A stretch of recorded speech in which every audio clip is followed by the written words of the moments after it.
오늘 주시는 말씀 시편 16편입니다.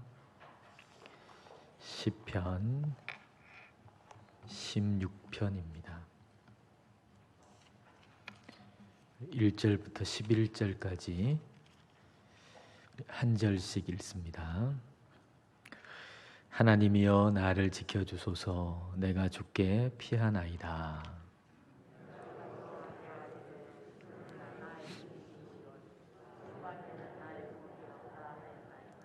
땅에 있는 성도들은 존귀한 자들이니 나의 모든 즐거움이 그들에게 있도다.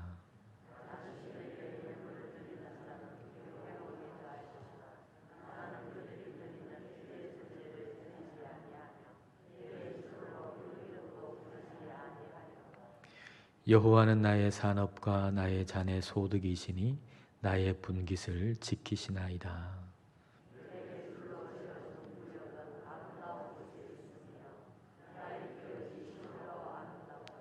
나를 훈계하신 여호와를 송축할지라. 밤마다 내 양심이 나를 교훈하도다.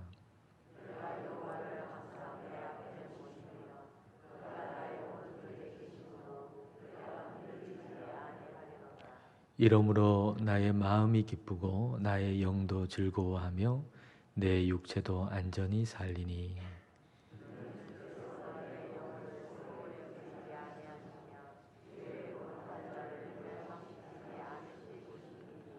함께 읽습니다.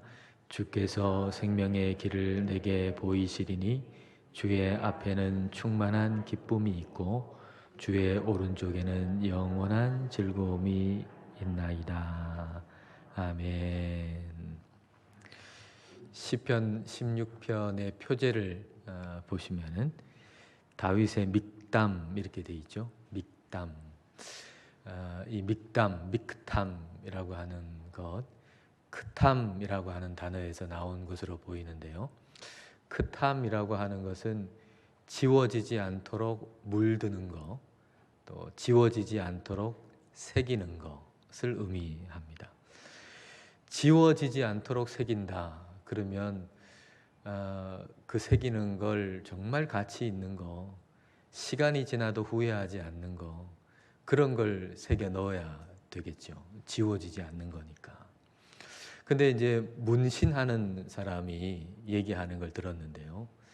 문신을 하는 사람은 다 후회한대요.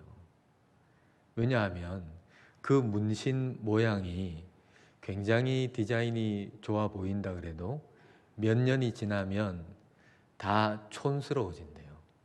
그러니까 지금은 뭐 눈에 보기에 참 괜찮고 디자인도 모양도 참 괜찮고, 근데 모든 디자인들이 다 그렇잖아요. 지금 다 괜찮아도 시간이 좀 지나가면 정말 촌스럽고 올드하고 뭐 그렇잖아요. 그런 것처럼 이 문신도 그런데 그걸 모르고 뭐 지금 좋아 보인다 그래가지고 평생 갈 것처럼 생각해서 몸에다가 문신을 해놓으면 이제 시간 지나가지고 너무 촌스러운 거예요. 그래 그걸 지우고 싶은데 완전하게 지울 수가 없어서 다 후회한다라고 하는 거죠. 우리의 마음에 새기는 것, 또 우리의 삶에 새기는 것도 마찬가지겠죠. 지금 굉장히 괜찮아 보여가지고 내가 이런 삶을 내 삶에 새겨 넣으면 나중에 후회하게 되잖아요. 그러니까 우리 마음이나 우리의 삶에 새겨 넣는 거, 영원한 거, 가치 있는 거, 그런 걸 새겨 넣어야 될 겁니다. 그런 것들이 뭘까? 이제 오늘 말씀 속에서 우리가 찾을 수가 있는데요. 먼저 1절과 2절을 보십시오. 하나님이여 나를 지켜주소서.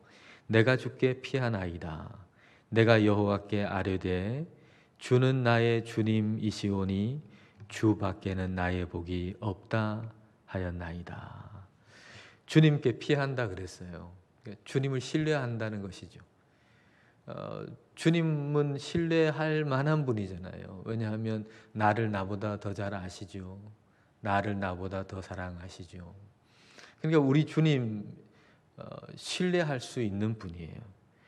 근데 나를 존재하게 하신 하나님이신데 나를 존재하게 하신 하나님이 아니라면, 그분이 없다면 내가 누군지를 내가 알 수가 없어요. 내 인생의 의미를 하나님을 제외하고 하나님 없이 내 인생의 의미 역시도 알 수가 없어요. 그래서 고백하기를 주 밖에는 나의 복이 없다라고 고백하죠. 주님 밖에는 나의 복이 없다. 주님을 제외하면, 주님이 없으면 내가 누군지도 모르고 나는 내 인생의 의미가 무엇인지도 내가 알 수가 없다라고 하는 얘기죠. 하나님 없이 인간은 자기가 누군지 알 수가 없어요. 인생의 의미, 참된 의미를 알 수가 없어요. 사람이 창조되면서 하나님이 창조하셨기 때문에 그럴 수밖에 없는 존재예요, 인간이. 하나님께서 아담을 지으셨잖아요. 근데 아담이, 여러분 한번 생각해 보세요. 하나님이 아담을 지으셨어요. 근데 그 아담이 자기가 누군지 어떻게 알겠어요? 아담이 자기가 누군지 하나님을 제외하고 하나님 없이 내가 누군지 알 수 있을까요? 잔잔한 호수에 가가지고 자기의 얼굴을 비춰 본다고 해서 내가 누구다 하는 거 압니까? 거울이 있다고 해가지고 나를 비춰봐서 내가 내 모습을 본다고 해서 내가 누군 줄 압니까? 아니잖아요. 내가 내 모습을 거울에 비춰본다고 해가지고 내가 나를 알 수 있는 게 아니에요. 그러면 아담이 자기가 누군지 알 수 있는 유일한 방법은 뭘까요? 하나님의 말씀을 듣는 거예요. 내가 누굽니까? 근데 하나님께서 아담한테 너는 내 사랑하는 아들이다, 그렇게 말씀하셨다면 그 말씀을 듣고 나는 하나님이 사랑하는 사람이구나, 하나님께 사랑받는 사람이구나, 내 존재가 내가 누군지를 아는 거예요. 그러니까 하나님을 통하지 않고는 결코 사람은 자기가 누군지를 알 수가 없어요. 하나님을 통하지 않고는 결코 사람은 자기의 인생의 참된 의미를 알 수가 없는 거죠. 그래서 우리는 하나님을 떠나서는 의미를 알 수 없고 하나님을 떠나서는 행복할 수가 없는 거죠. 그래서 2절의 고백이 우리의 고백이 되는 거예요. 다윗만의 고백이 아니고 2절의 고백이 바로 저와 여러분의 고백이 되는 거예요. 그래서 2절의 고백을 우리 마음에 새겨야 하는데, 마음에 새기면서 우리의 고백으로 한번 고백해 보겠습니다. 2절 표준 세번역으로 한번 같이 고백해 볼게요. 같이 읽습니다. 나더러 하나님을 말하라면 하나님은 나의 주님, 주님 밖에는 나의 행복이 없다 하겠습니다. 하나님이 누구냐라고 묻는다면 하나님은 나의 주님이시고 주 밖에는 내 행복이 없습니다, 이렇게 고백하는 거죠. 이렇게 하나님이 어떤 분이신지 알고 하나님이 내게 소중한 분이 되면, 내 마음에 하나님이 새겨지면 그 다음에는 하나님을 믿는 사람들이 소중하게 돼요. 하나님을 알고 하나님이 내게 소중하면 하나님을 믿는 사람들이 귀중하고 소중하게 돼요. 3절을 여러분 보십시오. 땅에 있는 성도들은 존귀한 자들이니 나의 모든 즐거움이 그들에게 있도다. 성도들이 존귀하다 그랬잖아요. 이 성도들이 내 기쁨이다 그랬어요. 성도들이, 하나님을 믿는 성도들이 존귀하고 그리고 나의 기쁨이다, 다윗이 고백한 거죠. 우리가 내가 누군지 알고 삶의 의미가 무엇인지 또 행복이 무엇인지라고 하는 걸 아는 길은 유일하게 하나님밖에 없어요. 근데 하나님께서는 또 하나님을 믿는 사람들을 통해, 교회잖아요. 교회를 통해서 또 그 일을 하시는 거예요. 교회를 통해서 그 교회 공동체 안에 속한 사람들에게 삶의 의미가 뭔지 행복이 뭔지 이걸 느끼고 알고 깨닫도록 해주시는 거죠. 하나님이 유일한 길인데 하나님은 교회를 통해서 또 그 일을 하신다라고 하는 겁니다. 우리가 아담과 하와를 말이죠, 한 가족으로 볼 수도 있지만 교회로 볼 수도 있어요. 그러니까 아담에게 첫 성도는 하와고요, 하와에게 첫 성도는 아담이에요. 근데 하와가 자기가 얼마나 존귀한지 아담을 통해서 듣고 알잖아요. 이는 내 뼈 중에 뼈다, 살 중에 살이다. 그러니까 그걸 교회로 본다 그러면 그 교회 공동체 안에 하나님을 믿는 사람들, 뭐 그게 가정이든지 교회든지 그 믿는 사람들을 통해 가지고 성령이 충만한 사람들을 통해 가지고 내가 얼마나 존귀한 사람인지를 알게 해주는 거예요. 하나님은 그렇게 역사하는 거죠. 하나님이 우리 교회 공동체를 통해 가지고 또는 믿음의 가정을 통해 가지고 믿는 사람을 통해서 하나님 나를 얼마나 존귀하게 여기시는지를 그 사람을 통해 알게 하시고 깨닫게 해주시고 복을 누리게 해주시는 것이죠. 그러니까 성도들이 얼마나 존귀해요. 하나님을 믿는 사람, 하나님을 믿는 공동체가 얼마나 귀해요. 그러니까 우리가 마음에 새겨야 할 거, 하나님이 얼마나 귀한 분인지, 그리고 동시에 하나님을 믿는 사람들, 교회가 얼마나 소중한 것인지, 이걸 우리가 마음에, 우리의 삶에 새겨야 하는 거죠. 그러려면 그걸 마음에 새기고 완전히 지워지지 않도록 그게 물들려면 그럼 좀 오랫동안 담가둬야 되잖아요. 뭐 잠깐 담가뒀다가 꺼내면 물 듭니까? 좀 오랫동안 담가둬야 그래 물이 들잖아요. 근데 우리는 말이죠, 좀 엉뚱한데 시간을 많이 보내는 것 같아요. 엉뚱한데. 근데 올해 상반기 우리나라 사람들이 스마트폰을 하루에 얼마 정도 썼나 하는 게 이렇게 나왔더라고요. 보니까 하루에 평균 5시간. 우리나라 사람들이 올해 상반기에 스마트폰을 사용하고 보는데 하루에 평균 5시간을 스마트폰의 시간을 보낸대요. 하루에 5시간이라 그러면 어마어마한 시간이죠. 대단한 시간 아닙니까? 그런데 시간을 그렇게 많이 허비하는데 정작 정말 하나님에 대해서 또 교회에 대해서 영원한 것에 우리가 시간을 들이는 걸 참 아까워하잖아요. 그래서 시간 없어가지고 성경 못 본다, 시간 없어가지고 기도 못한다, 시간 없어서 전도 못한다, 뭐 이런 핑계를 우리가 대곤 하잖아요. 근데 사실 그렇지 않거든요. 우리가 시간을 잘 사용하면 이 귀하고 영원하고 가치 있는 것에 얼마든지 더 많은 시간을 투자할 수가 있어요. 또 그래야 하고요. 근데 그러려면 그 영원한 것을 중요한 것일 뿐만 아니라 급한 것으로 우리는 생각해야 돼요. 중요한 것 다 알잖아요. 여러분도 다 알잖아요. 예수님 믿는 사람이라 그러면 이 영원한 거, 교회에 대한 일이 얼마나 중요한가, 또 하나님을 아는 일이 얼마나 중요한가, 중요한 건 다 알아요. 근데 시급하게 생각은 안 하거든요. 중요한 건 아는데 시급하게 생각 안 하니까 자꾸 뒤로 미루어진단 말이에요. 시급한 것부터 먼저 하다 보니까 아침에 기도해야 되는 줄 알아요. 말씀 읽어야 되는 줄 알아요. 중요하다는 거 알죠. 근데 시급한 거 먼저 하다 보니까 자꾸 뒤로 미루어져 가지고 오후에 하지, 뭐 저녁에 하지, 잠자기 전에 하지. 그러다가 하루 쑥 지나가거든요. 내일 하지. 내일도 마찬가지로 그렇게 지나가요. 오후에 하지, 저녁에 하지, 내일 하지. 그러다가 계속 지나가고 나중에 이제 죽을 때쯤 되면은 후회한단 말이에요. 소중하고 귀중한 것에 내가 더 많은 시간을 드릴 걸 이제 후회하게 되는 거예요. 근데 우리는 하나님과 교회에 대한 것을 중요한 것일 뿐만 아니라 시급한 것으로 생각해야 합니다. 시급한 것으로. 전도도 그렇잖아요. 중요한 줄 알죠.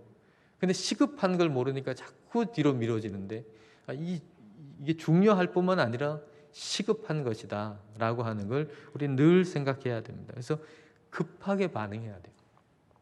빨리 반응해야 돼요. 자, 4절과 5절을 보겠습니다. 다른 신에게 예물을 드리는 자는 괴로움이 더할 것이라. 나는 그들이 드리는 피의 전제를 드리지 아니하며 내 입술로 그 이름도 부르지 아니하리로다. 여호와는 나의 산업과 나의 잔의 소득이시니 나의 분깃을 지키시나이다.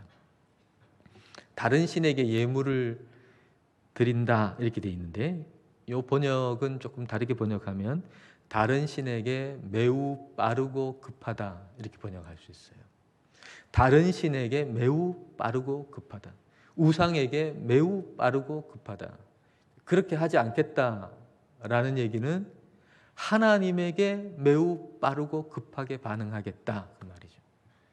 하나님한테 빠르고 급하게 반응하지 아니하면 다른 것에, 하나님이 아닌 다른 것에 빠르고 급하게 반응하게 될 수밖에 없어요.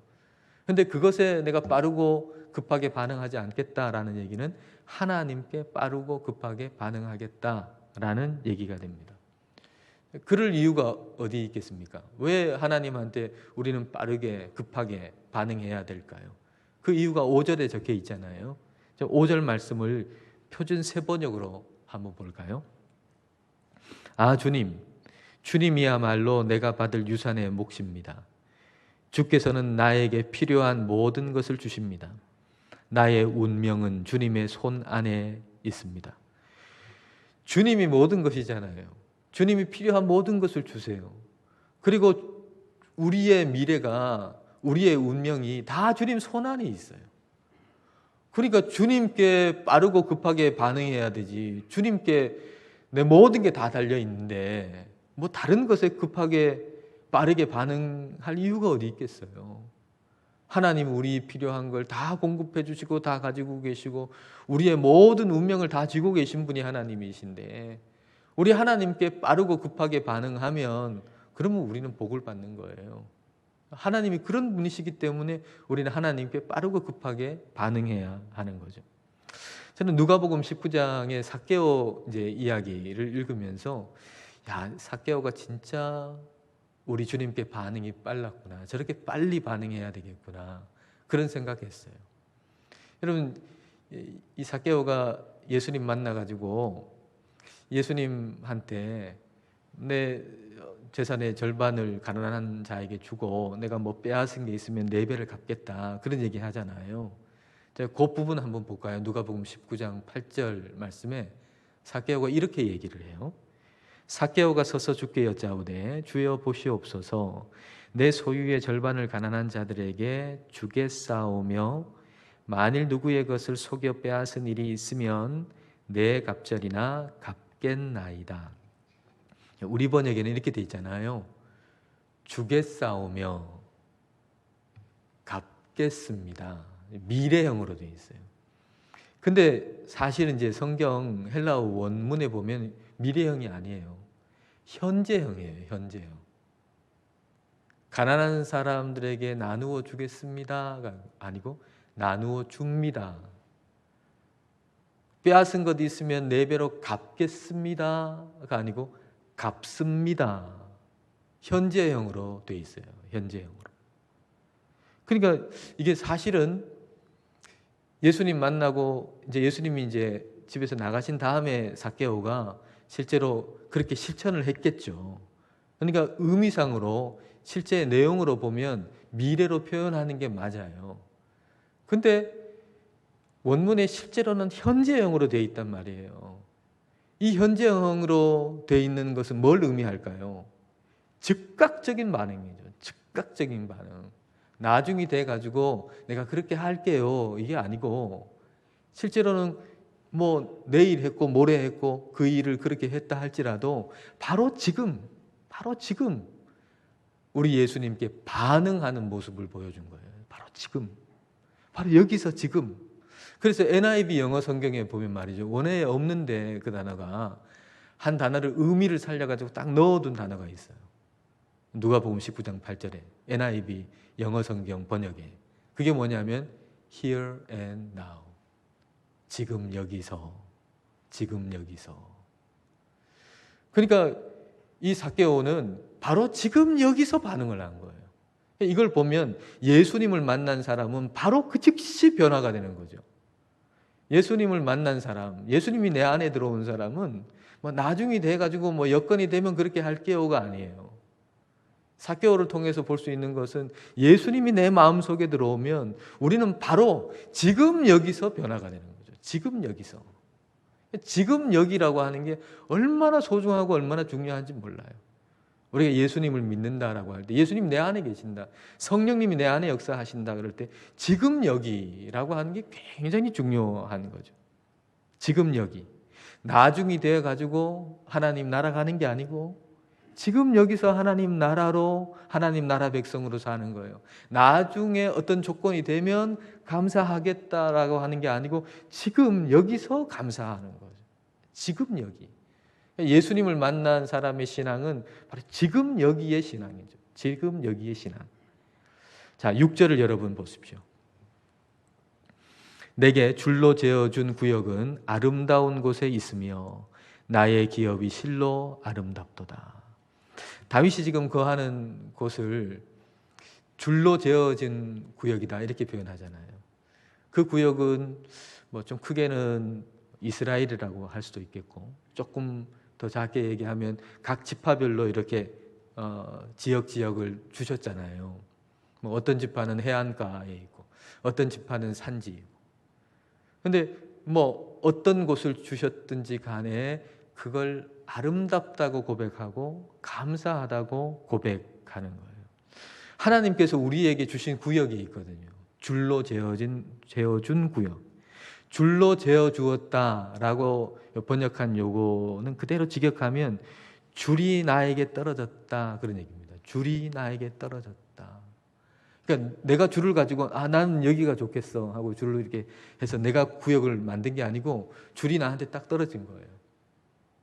그래서 딱 경계가 생겨가지고 나한테 주어진 구역이에요. 그러니까 내 마음에 안 들 수도 있겠죠. 내 마음에 들 수도 있겠지만 내 마음에 안 들 수도 있을 거예요. 그래서 우리 마음 속에는 앞으로 이렇게 되면 내가 감사해야지. 뭐 이렇게 할 수도 있겠지만 그게 아니라는 거죠. 우리 하나님께서 나에게 주신 그 구역, 그것을 지금 여기서 감사하는 거예요. 지금 여기서 아름답다고 고백하고 감사하는 거. 그게 우리 신앙인의 모습인 거죠. 그런데 우리가 그거 못할 때가 참 많잖아요. 하나님이 줄로 재어준 구역인데 근데 내가 보기에는 조금 마음에 안 들어요. 그래서 감사하지 못하는 거죠. 이렇게 되면 내가 더 감사할 텐데 그렇게 생각한단 말이에요. 근데 그게 아니고 지금 감사할 일이에요. 사실은 우리의 일상이 사실 그렇잖아요. 우리의 일상에 대해서 우리가 참 지루할 때가 좀 있죠. 좀 오랫동안 같은 상태가 이렇게 지속이 되면 참 지루하게 여겨지고 내 인생이 왜 그런가 뭐 이렇게 생각도 들고, 그런데 그러다가 뭐 좀 사고가 나가지고 다리가 좀 다친다거나 팔이 다친다거나 그러면은 이제 일상이 참 힘들잖아요. 걸어 다니는 것도 힘들고 팔을 쓰는 것도 힘들고. 그러면 어떤 생각이 들어요? 일상으로 살아가는 이 삶이 얼마나 참 좋은 것이었나 그렇게 생각 들지 않습니까? 내가 일상으로 살아간 삶을 참 지루하게 생각했고 이것 말고 좀 더 뭔가 더 얹어지기를 생각했는데 그게 아니었구나, 그게 감사한 일이었구나 라고 하는 걸 우리가 깨닫게 되잖아요. 그러니까 우리가 이걸 어떤 사건이 일어난 다음에 깨닫는 것보다 우리 양심 안에서 양심을 통해 하나님이 깨닫게 해 주실 때 양심을 통해 깨닫는 거, 이걸 아는 거, 배우는 거, 이게 우리에게 더 현명한 일이다라는 거죠. 자, 7절을 여러분 보십시오. 나를 훈계하신 여호와를 송축할지라 밤마다 내 양심이 나를 교훈하도다. 밤마다 하나님이 양심을 통해 교훈해 주시는 거예요. 내 양심을 통해서 가르쳐 주시는 거예요. 그 얼마나 감사해요, 여러분. 하나님 우리 양심을 통해서 가르쳐 주신다고 하는 게 이게 얼마나 감사한 일이에요, 날마다. 근데 하나님 우리 양심을 통해서 가르쳐 주실 때는 우리가 한 번, 두 번 그걸 자꾸 무시할 때가 있단 말이에요. 여러분, 한 번 무시하고 두 번 무시하면요, 그 다음에는 세 번, 네 번 무시하는 건 아주 쉬운 일입니다. 그 다음에는 하나님의 음성을 못 들어요. 하나님의 양심을 통해서 주시는 그 말씀을 그냥 이건 나한테 너무 손해가 될 것 같아. 그러고 싶지 않아요. 그래서 한 번 무시하고 두 번 무시하잖아요. 그러면 뭐 3번, 4번은 쉬워지고 그 다음에는 하나님의 음성에 굉장히 무뎌져요. 하나님 음성을 못 들어요. 그러다가 어떤 일이 탁 한번 닥쳐가지고 그 일을 통해서 한번 크게 아이고야 하고 깨닫는단 말이에요. 그럴 이유가 뭐가 있냔 말이죠. 그러지 말고 매일매일 하나님께서 말씀을 통해 가지고 또 어떤 사람의 말을 통해 가지고 내 양심을 통해서 뭔가 깨우쳐 주실 때 그때 그 양심을 통해서 주시는 말씀을 깨닫고 우리가 즉시 즉각적으로 반응하는 것, 그것이 현명하고 지혜로운 일이다 라고 하는 것입니다. 그럴 때 우리는 오늘을 감사하게 되는 거죠. 오늘 우리가 죽는다 그래도 이 오늘 우리에게 주어진 이 오늘의 상황, 이걸 하나님께 감사할 수가 있게 되는 거예요. 왜냐하면 죽음 너머의 생명이 있다는 거 아니까. 그래서 오늘 죽는다 그래도 죽음 너머의 생명을 우리는 알고 있으니까 이 오늘 주신 것을 감사할 수가 있는 거죠. 자, 8절부터 11절까지 말씀은 사도행전 2장의 베드로 설교 가운데 쭉 나오거든요. 근데 베드로의 설교 가운데 요 구절을 가지고서 예수님의 부활을 얘기해요. 예수님의 다시 사심을 얘기해요. 자, 10절부터 11절을 한번 보겠습니다. 이는 주께서 내 영혼을 수월에 버리지 아니하시며 주의 거룩한 자를 멸망시키지 않으실 것임이니이다. 여기 주의 거룩한 자 다윗을 얘기하고요. 그리고 이걸 통해 예수님을 얘기하는 거예요. 예수님의 다시 사심을 얘기하고 예수님 안에서 다윗의 다시 삶. 그럼 또 이걸 잃는 예수님 안에 있는 우리가 예수님 안에서 다시 산다고 하는 걸 얘기해 주는 거죠. 11절에 주께서 생명의 길을 내게 보이시리니 주의 앞에는 충만한 기쁨이 있고 주의 오른쪽에는 영원한 즐거움이 있나이다. 죽음 앞에 있다고 할지라도 죽음 너머에 계시는 우리 주님, 죽음을 이기신 예수님 안에 우리가 있기 때문에 우리는 주님 안에서 기쁨이 있는 거예요. 즐거움이 있는 거예요. 주님만 계시면 우리는 기쁨이 있고 주님만 계시면 우리는 승리하고 주님만 계시면 우리 안에는 즐거움이 있는 거예요. 그래서 오늘을 아름답다고 고백할 수 있고 감사할 수 있는 거죠. 만약 오늘이 그냥 오늘로 끝이에요. 영원하고는 상관없이 그냥 오늘이 끝이면 뭐 오늘 뭘 감사할 수 있겠어요? 무슨 의미가 있겠어요?